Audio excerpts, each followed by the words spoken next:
Mga ka-Regs, mga ka-random, hulaan niyo kung anong klaseng bulaklak ito.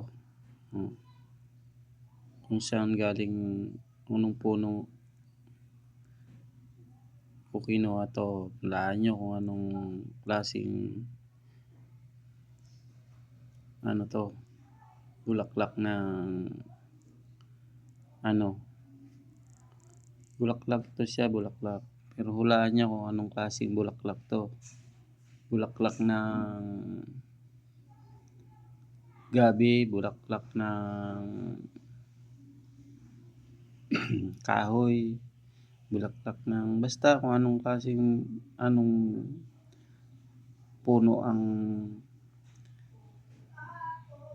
ano nito, nagmamay-ari ng bulaklak. Hulaan niyo mga ka-random, mga ka-Regs. Ayan, ayan, ayan, oh, ano yan, oh, medyo bulok na siya. Hmm, ano yan, hulaan niyo nga kung ano 'to.